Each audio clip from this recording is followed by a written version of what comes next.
My fiancée admitted she accepted her ex's proposal 2 weeks ago while we were planning our wedding, so I calmly returned her engagement ring and changed the locks. 2 months later, she called hysterically because her perfect match was already married with kids. I never imagined I'd be sitting across from my fiancée at our favorite Italian restaurant, watching her nervously twirl pasta she wasn't eating, knowing my entire future was about to implode. Madison and I had been together for 4 years, engaged for 8 months, deep into planning our September wedding at a waterfront venue in Seattle. I'm Nathan, a software developer, 29, the kind of guy who color codes his calendar and enjoys debugging code at 2 a.m. Madison worked in marketing at a tech startup, ambitious and social in ways that balanced my introverted nature. We fit together, or so I thought until that Tuesday evening when she cleared her throat 3 times before speaking. "Nathan, I need to tell you something, and I need you to just listen," she said, voice shaking. I set down my fork, watching her face cycle through guilt, fear, and something that looked almost like excitement. I ran into Connor at the tech conference in San Francisco 2 weeks ago. Connor, her college ex-boyfriend, the one she'd barely mentioned in 4 years. My stomach tightened because people don't lead with that unless it's going somewhere bad. We started talking, just catching up, and it was like no time had passed.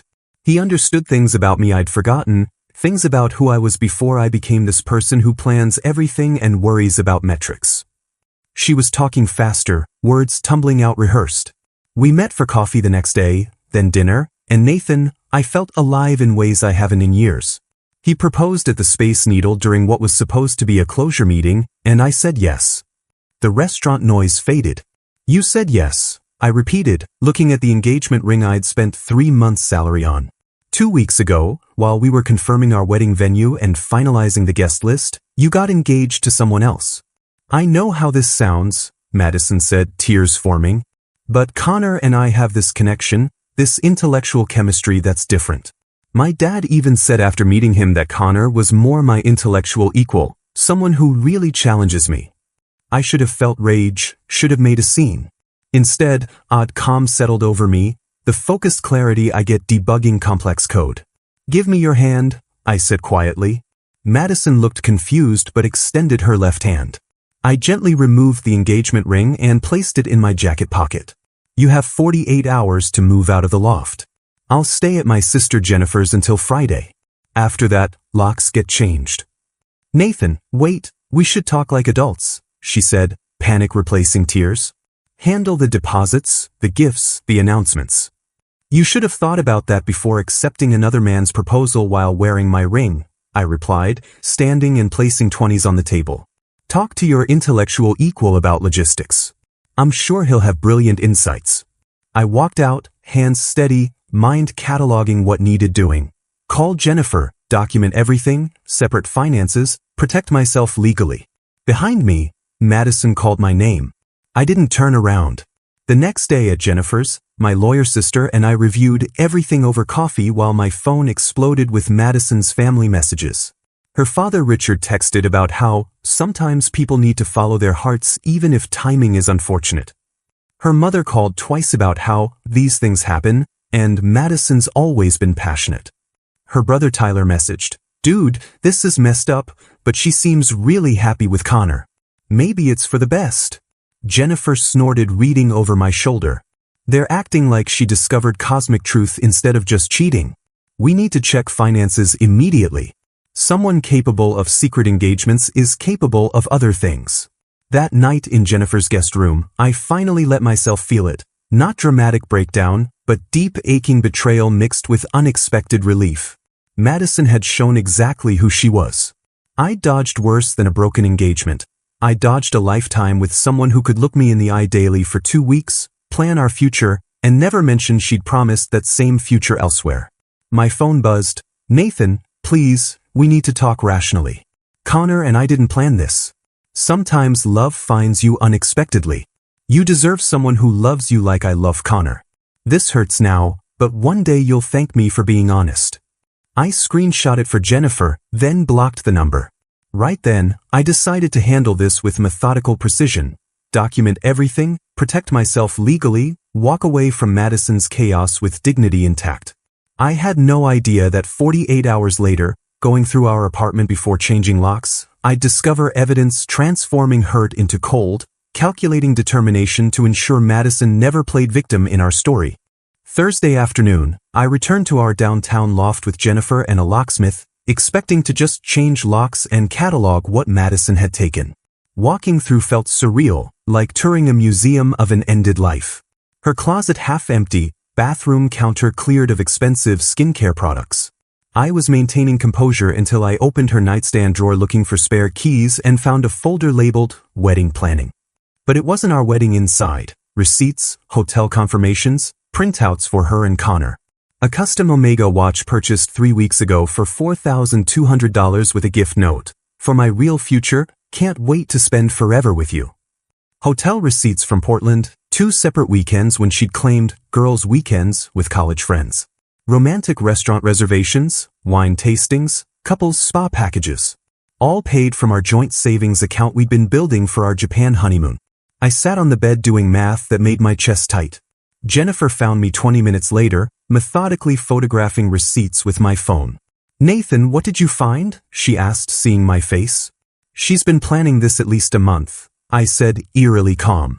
October 15th, Portland hotel when she said she was visiting her roommate going through divorce.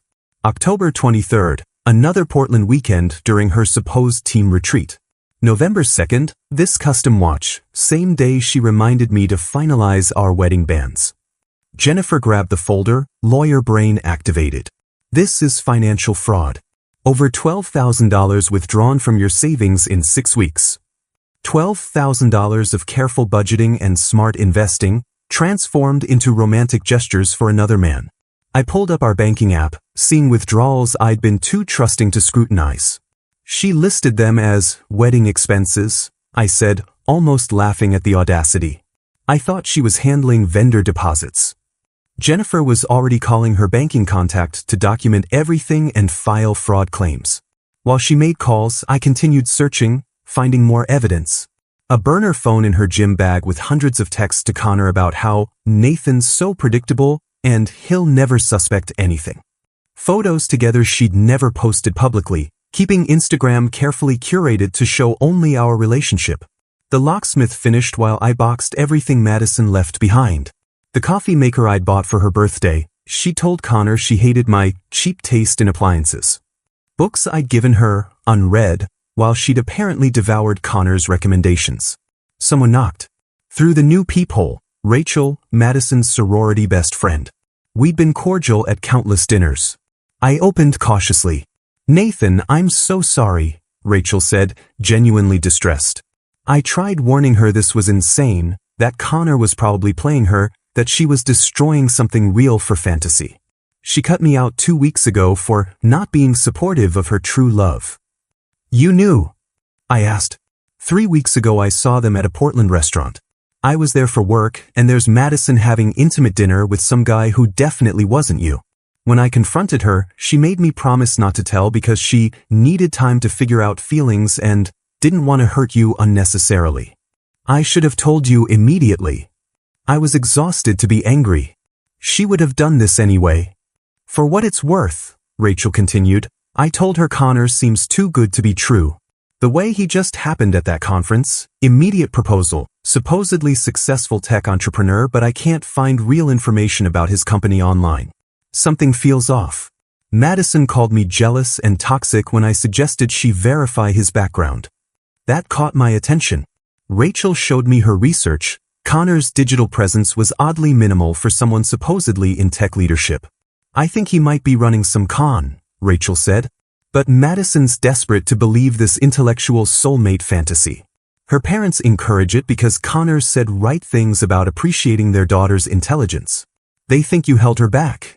After Rachel left, Jennifer emerged from calls. Good news, banks flagging those transactions, filing fraud claims. You'll likely recover most since you can prove misuse of joint funds. Bad news, Madison's father called threatening countersuit if we pursue harassment charges. I laughed. Harassment for documenting her theft? Rich people logic, Jennifer shrugged. They're trying to intimidate you into walking away quietly. But I've already filed everything. By Monday, there's legal record of exactly what Madison did. That night at Jennifer's, I felt the weight of everything. Not just betrayal, but premeditation. Madison hadn't made impulsive mistakes. She'd systematically planned leaving while using our shared resources to build her new life, lying daily as we addressed wedding invitations and tasted cakes. My phone buzzed with email from unknown address. Subject: please read this. From Madison: Nathan, I know you're angry and you have every right to be. But you need to understand what Connor and I have is real. It's about finally feeling seen and understood by someone who gets me intellectually. You're good, but we were never really equals. Connor challenges me in ways you never could.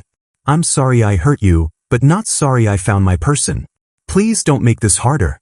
Let's handle this like adults. Also, I need apartment access for my grandmother's china and family heirlooms. Locks being changed is unnecessary and petty. I forwarded to Jennifer. Note how she's more concerned about china than the $12,000 she stole. Her immediate response: she can get court order for property. I'm getting restraining order if she continues contact. This woman is delusional. Lying in bed, I realized something important. I wasn't heartbroken over losing Madison. I was angry about being fooled, wasting 4 years on someone capable of this deception. But the relationship itself? The future we'd planned? I didn't actually miss it. What I missed was the idea of it, the comfort of having a plan. Without that, I felt unmoored but also, unexpectedly, free. 6 weeks passed in paperwork, lawyer meetings, and rebuilding my life. Jennifer's fraud claim progressed, disputed funds frozen, and I'd moved to a smaller Capitol Hill apartment. Clean slate, no Madison memories everywhere. I was finally sleeping through nights when emails started. First came at 2 a.m. Tuesday from new email address. Subject: I need your help. Against better judgment, I opened it. Nathan, I know we're not together anymore, but I'm in really difficult position and you're the only person I can turn to. Connor and I are trying to book our wedding venue, beautiful vineyard in Napa Valley, but they need $8,000 deposit by Friday and Connor's startup is going through temporary cash flow issue. They're about to close major venture capital round, but timing is terrible. I know this is awkward, but you've always been generous and I'm hoping you can help out just this once. I can pay you back in 3 months when Connor's funding comes through. Please, Nathan. This is my dream wedding venue. I stared in disbelief. She wanted me to fund her wedding to the man she'd left me for. The audacity was impressive. I forwarded to Jennifer. Is she actually insane? Jennifer's response: don't reply. She's testing boundaries to see if she can still manipulate you. Textbook financial abuse attempt. I didn't respond, but Madison wasn't deterred. 3 days later: Nathan, I haven't heard back about the venue deposit. Deadline is tomorrow and I'm getting really anxious. This isn't just about me, it's about doing the right thing. You've always prided yourself on being a good person, and good people help others even when uncomfortable. I'm going through difficult transition and you have means to make this easier. It's just $8,000. That's nothing to you. Nothing to me. Like I printed money instead of working 50-hour weeks saving it. Emails escalated, coming every few days with increasingly desperate, accusatory tones. I can't believe you're being this petty and vindictive over our breakup. We're adults, Nathan. Connor and I had to settle for less expensive venue because you refused to help. Hope you're happy sabotaging my happiness out of spite. My dad was right about you. You always were small-minded about money. Successful people invest in relationships, even after they end.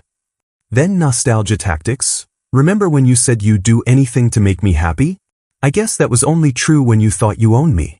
Real love doesn't end just because relationship does. I showed emails to Zoe, my coworker who'd become a friend during this mess. We'd started having lunch after she'd overheard me on phone with Jennifer about fraud case. Zoe was a UX designer, smart and empathetic, with this way of cutting through nonsense.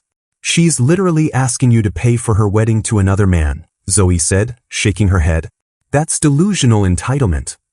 She genuinely seems to think I owe her this, I said. Like our 4 years created permanent financial obligation. You should respond once, Zoe suggested. Make it crystal clear you're not her backup bank.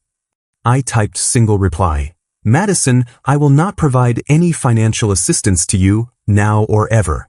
Please stop contacting me. Any future communication should go through my lawyer. Her response came within minutes. Wow. Just wow. I can't believe you're being this cruel. I guess I never really knew you at all. Connor would never treat someone this way, even an ex. He actually understands relationships evolve and change, but that doesn't mean you abandon people completely. This is why we didn't work, Nathan. You're cold and transactional about everything, even human connections. I blocked that email, but she created another. Then another. Each with slightly different appeals. I'm not asking for gift, just a loan. This is about basic human decency. You're proving everyone right who said you were emotionally unavailable. The breaking point came when Madison got my work email. Since you're ignoring my personal emails, I'm reaching out here. I need $3,500 for wedding planning expenses. Connor's investors are asking more questions than expected and funding is delayed another month. I know you get quarterly bonuses and yours should be coming soon. I'm literally begging you, Nathan. Don't make me ask my parents because they'll never let me hear end of it about marrying someone who can't even afford his own wedding. I immediately forwarded to HR and IT. They blocked her address and offered to pursue harassment charges. I declined, but security made a note in case she tried showing up at office. That evening, Jennifer called with update on fraud case. Bank recovered $11,400 of the $12,000. Madison has to pay it back in installments or face criminal charges. Her father's lawyers tried arguing it was gift, but burn her phone texts where she literally says, Nathan will never notice if I'm careful, destroyed that argument. She has to pay it back? I asked, feeling genuine satisfaction. Monthly installments of $950 for a year, starting next month. If she misses payment, criminal charges get filed automatically. Her father is furious. He didn't realize she'd actually stolen from you, thought this was just messy breakup where you were vindictive. Madison needed $8,000 for dream venue while simultaneously paying me $950 monthly for stealing. The irony was delicious. 2 days later, voicemail from unknown number. Madison's voice crying, Nathan, please pick up. I know you're screening calls, but this is emergency. My parents found out about fraud case and they're refusing to help with any wedding expenses until I take responsibility for my actions. Connor's upset because I told him I had money saved for wedding and now he knows I don't. Everything's falling apart and I really need someone who understands me right now. I deleted voicemail without responding. Madison started sending Venmo and PayPal requests with pathetic captions, $8,000, wedding venue, please help, $500, just for groceries, I'm struggling, $200, emergency car repair, literally stranded. I declined each and blocked her on every payment platform. 2 months after our breakup, I was finally sleeping peacefully when my phone rang at 3 a.m. Unknown number. I almost didn't answer, but something made me pick up. Madison's voice came through hysterical, barely intelligible through sobs. Nathan, oh my God, please, I need you to listen. Connor's married. He's married with kids. He has a whole family in Denver and I'm such an idiot. I sat up, brain struggling to process. Madison, slow down. What are you talking about? His wife confronted me at Starbucks today. Sarah. She showed me everything. Marriage certificate, photos of their kids' birthday parties, screenshots of Connor's active Tinder profile where he targets women at tech conferences. Nathan, he's been running this con for years. I'm not special. I'm not his intellectual equal. I'm just another Mark. Her voice cracked. I was scrolling Instagram and found his real account, not the fake one. Family photos everywhere. Their 10-year anniversary post from last month calling Sarah his soulmate. His kids are 7 and 5. He's been married this whole time. I felt strange disconnect, listening to Madison's world implode while sitting in my quiet apartment. Part of me wanted to hang up, let her deal with consequences. But another part, the part that had loved her for years, felt something like pity. I'm sorry that happened to you, I said, meaning it. That's genuinely awful. I left you for a con artist, she sobbed. I threw away everything real for someone using me. Sarah said Connor specifically targets women in tech who seem financially stable. He tells them about fake startups, gets them emotionally invested, then starts asking for money. She's been tracking him for months. Did you give him money? I asked, already knowing the answer. $23,000, Madison whispered. For his startup. For investor meetings. For bridge funding until VC money came through. Nathan, I maxed out 3 credit cards. I took out a personal loan. I was going to ask my parents for more before they found out about fraud case. $23,000. More than she'd stolen from me, handed over willingly to a married con artist. The irony was staggering. Sarah said he wasn't even at that tech conference for business, Madison continued. He specifically targets those events to meet women.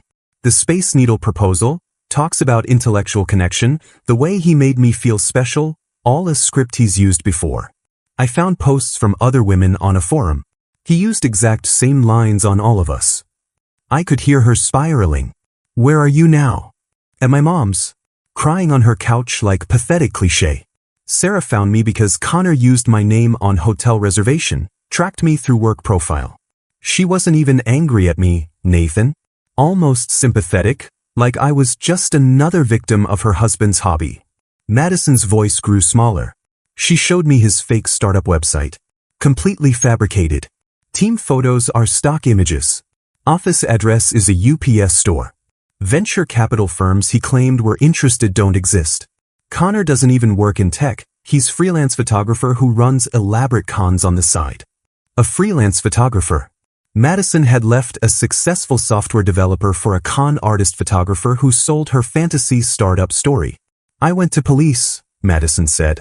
But Sarah said they probably won't do much. Connor's careful to structure everything as gifts or loans between romantic partners. No paper trail proving fraud. He's been doing this for years without consequences. I'm sorry, I said again, because what else was there? Can we meet? Madison asked suddenly, desperately. Please, Nathan. I need to see you. Someone who actually knows me, who understands what I've been through. We could go to our old coffee shop, the one where we had first date. I just need to talk to someone real. And there it was. Real reason for 3 a.m. call. Not to warn me or process trauma, but to pull me back into her chaos. See if the safety net she called me months ago was still there to catch her fall. Madison, no, I said firmly. You made your choices. I'm sorry Connor turned out to be con artist, but that doesn't change anything between us. But I made biggest mistake of my life, she pleaded. I see that now. You were real, Nathan. Stable and honest and actually cared about me. Connor was just fantasy, and I was too stupid to see it. You weren't stupid, I said, surprising myself. You wanted something different from what we had, and you chased it. It didn't work out, but that's not on me to fix. Please, she begged. I can't handle this alone. My parents are furious. My friends all try to warn me. Rachel won't answer calls. You're the only person who might understand. I understand you're in pain, I said, but I'm not your emotional support system anymore. You ended that when you accepted another man's proposal. Call a therapist, Madison. Call crisis line. But don't call me. Nathan, wait. I hung up.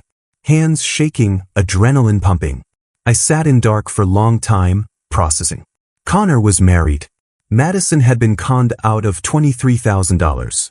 The intellectual equal, the tech startup genius, the man who supposedly challenged her in ways I never could, fraud running long con on vulnerable women. I should have felt vindicated, should have enjoyed karma. Instead, just felt tired. Madison had destroyed our relationship chasing fantasy, and that fantasy had destroyed her financially and emotionally. No satisfaction in that, just sad recognition that some people learn the hard way. My phone lit up with texts from same number. I know you hate me, but I'm begging you. I have no one else. Please just meet me for coffee. 1 hour. That's all I'm asking. I blocked the number and went back to bed. Whatever Madison was going through, she'd have to navigate without me. I'd been her safety net for 4 years, always there to catch her when she fell. But she burned that net when she jumped, and I wasn't rebuilding it from ashes.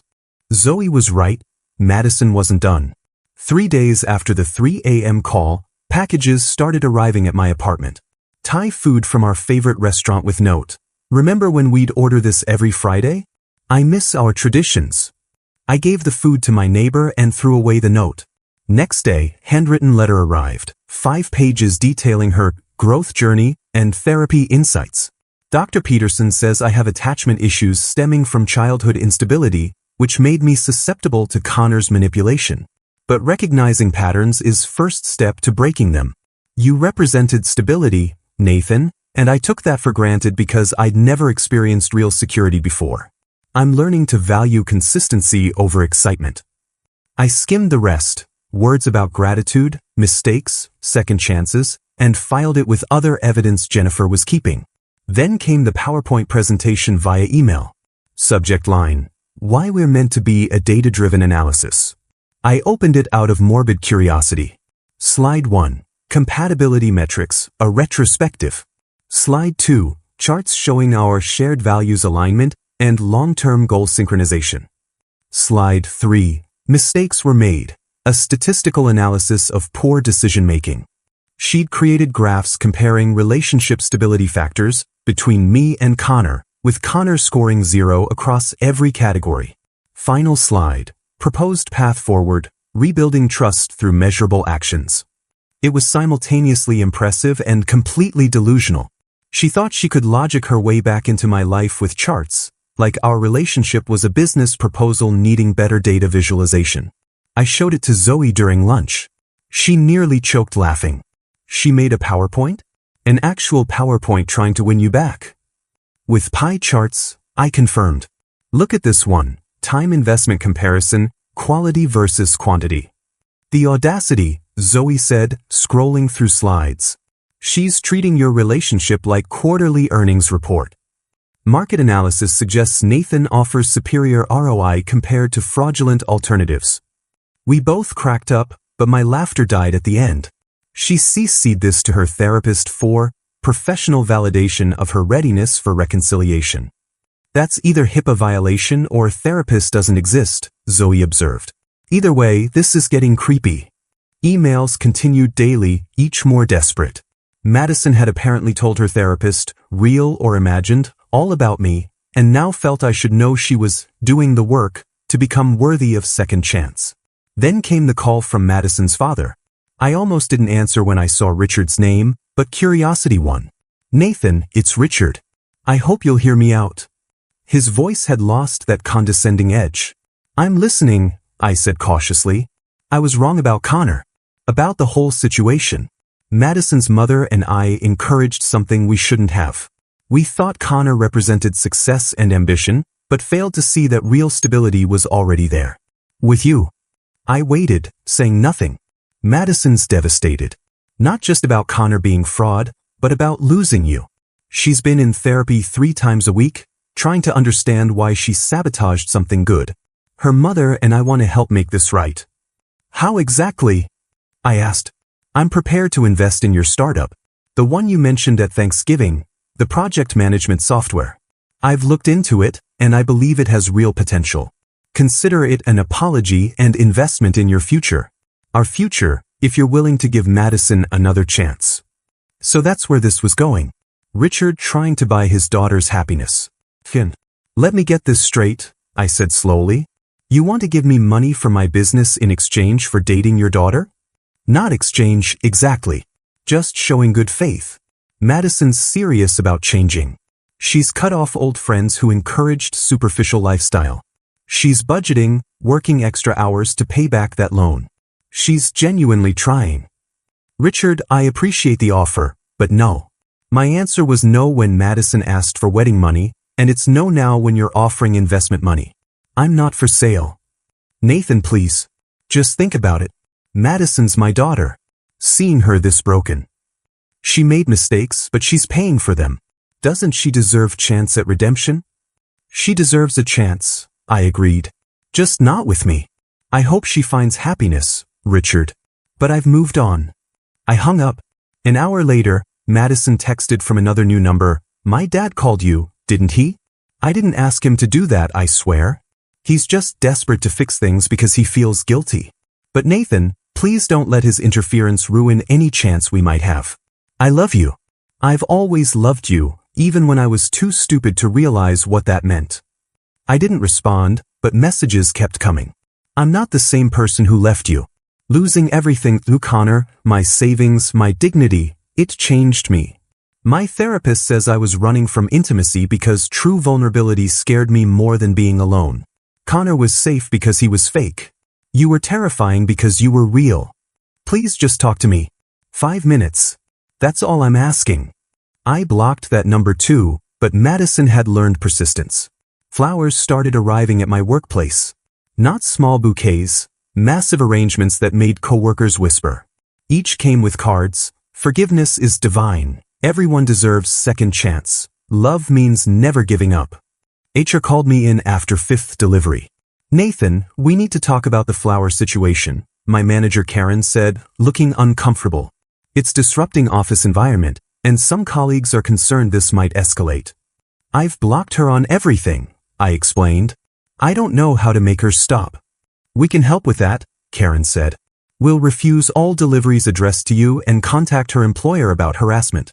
But Nathan, if this continues, you might need legal intervention. That evening, I came home to packages stacked outside my apartment. Gifts I'd mentioned wanting months ago, specific mechanical keyboard, books from my reading list, vintage poster from my favorite band. Madison had kept mental notes of every casual comment, now using them to prove she paid attention. Notes attached broke my heart a little. You mentioned wanting this for home office setup. I remember everything you told me, Nathan. Every dream, every goal, every small detail that made you happy.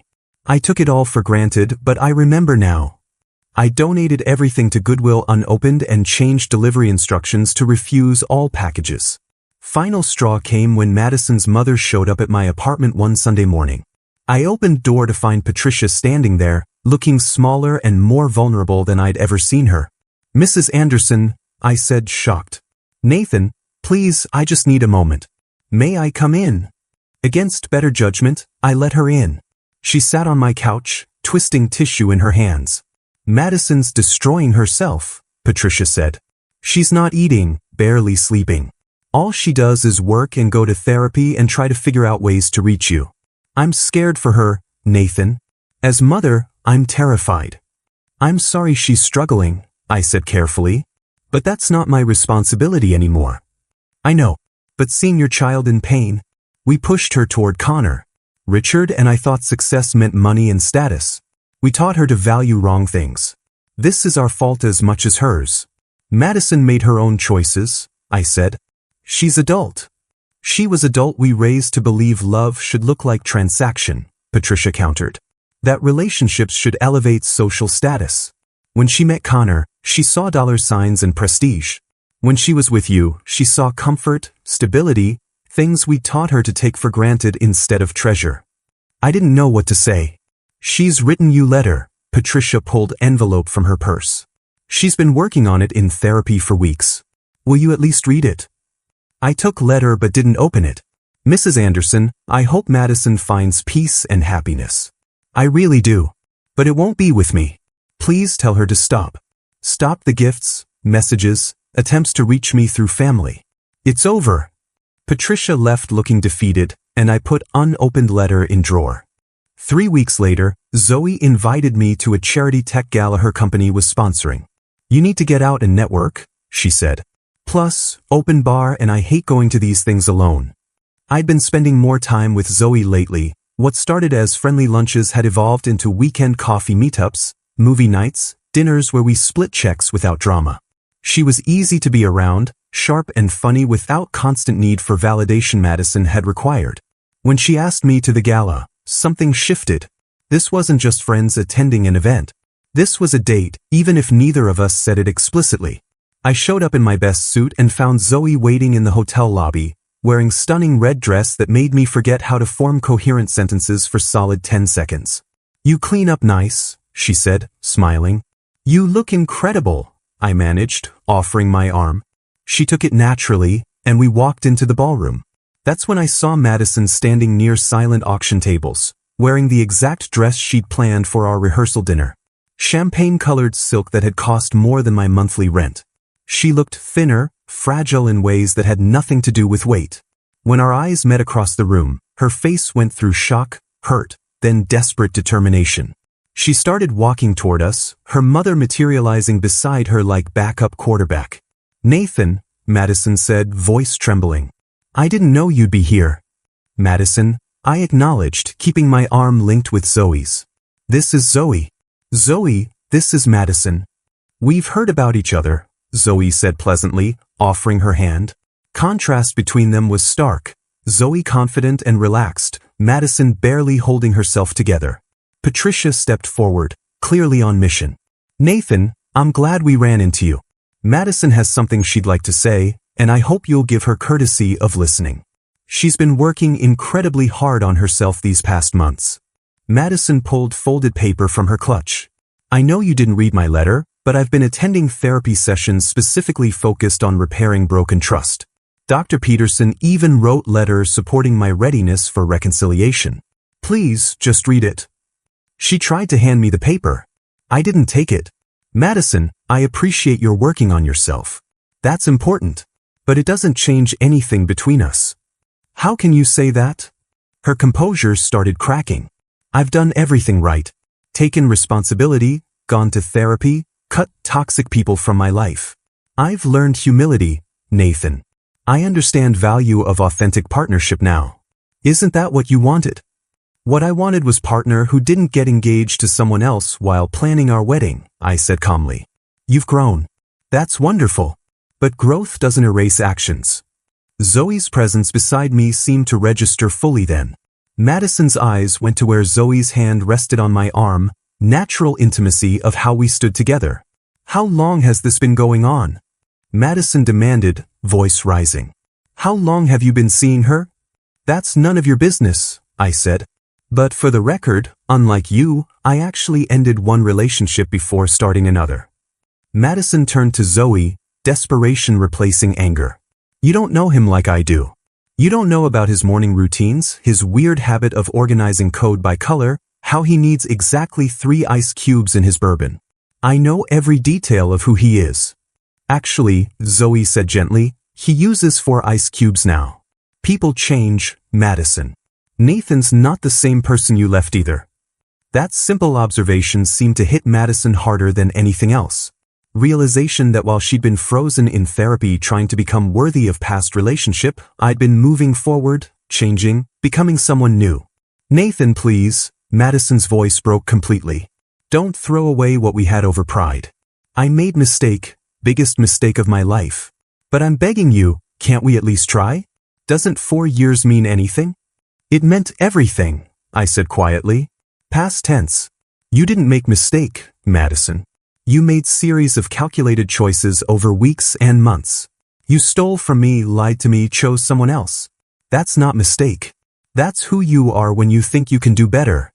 I thought I could do better, Madison admitted, tears streaming. And I was wrong. So wrong.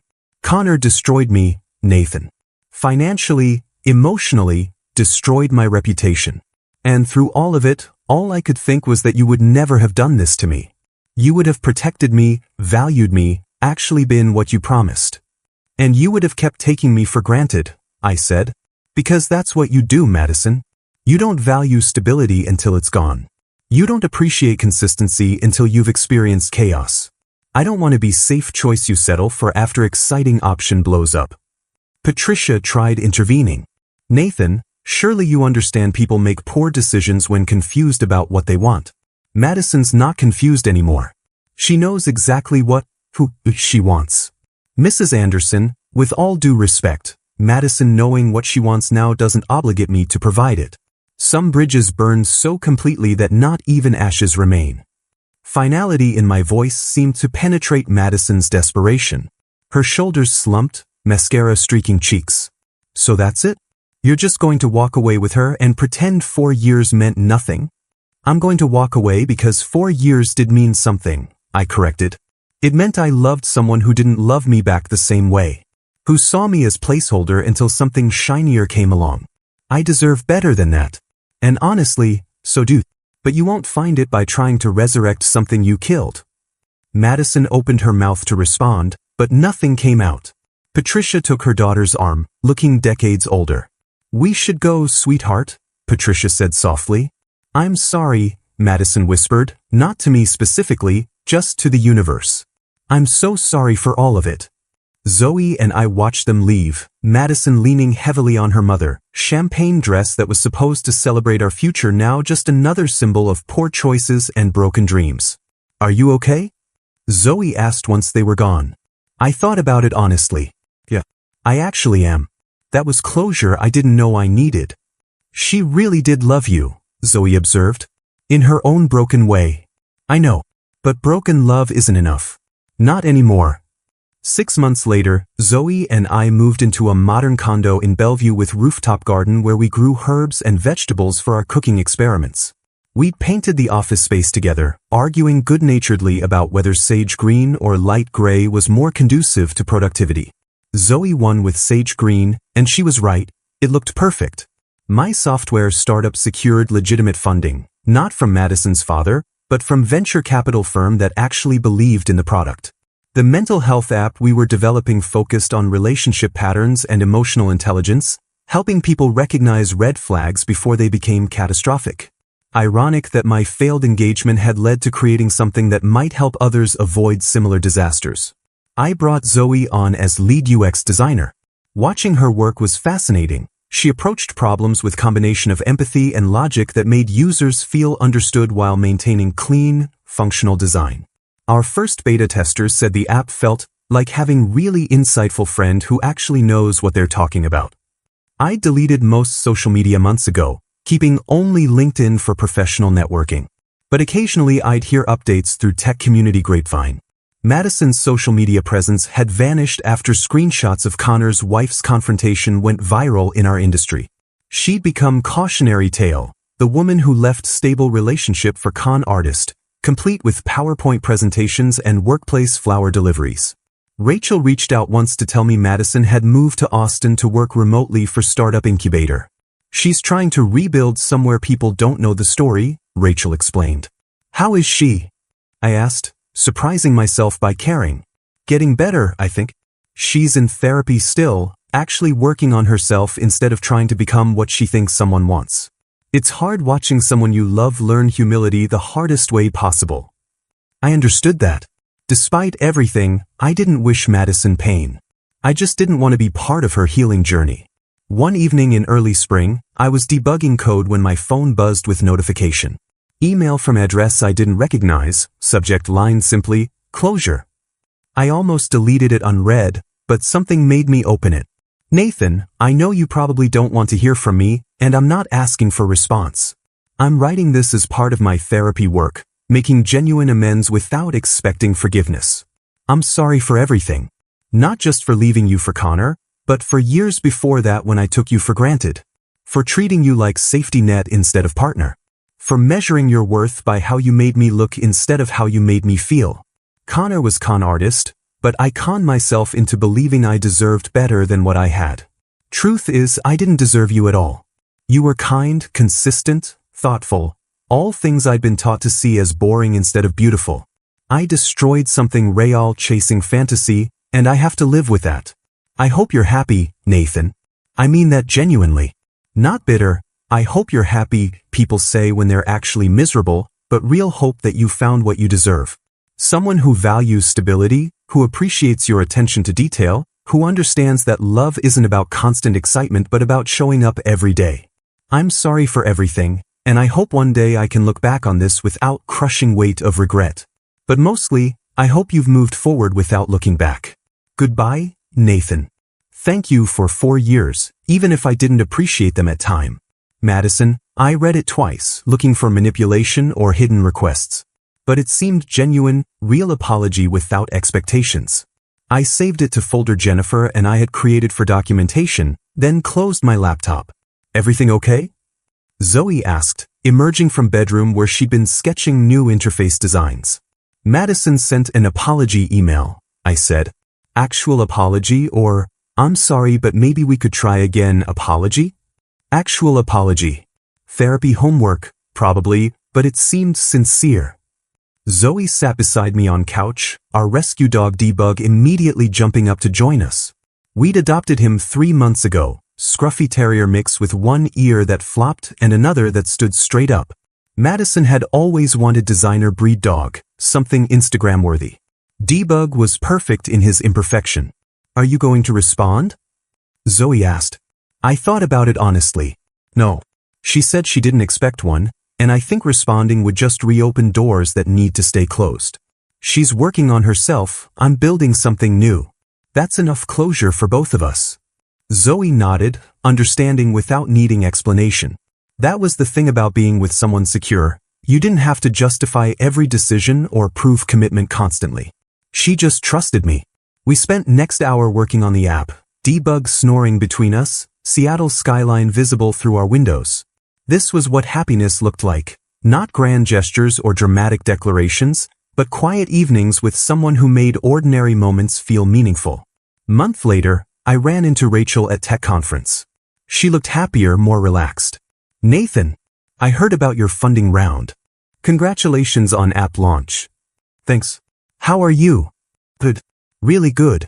I got promoted, started dating someone new. Life's been kind. She paused. I should tell you, Madison's doing okay. She's seeing someone in Austin, a teacher. Very different from her usual type, but that seems to be point. She's learning to value different things. I'm glad, I said, meaning it. She deserves to be happy. She does. And so do you. I saw an announcement about you and Zoe getting engaged. Congratulations. I smiled, unconsciously touching ring in my pocket. I was planning to propose that weekend at rooftop garden. Thank you. It feels right, you know? Like everything that happened with Madison, as painful as it was, led me exactly where I needed to be. Rachel nodded. Sometimes worst betrayals lead to best new chapters. Madison taught you what you don't want. Zoe's showing you what you deserve. After Rachel left, I pulled out my phone and opened email app. Madison's apology was still sitting there, read but never replied to. I thought about sending something back, I forgive you, or I hope you find happiness too, but decided against it.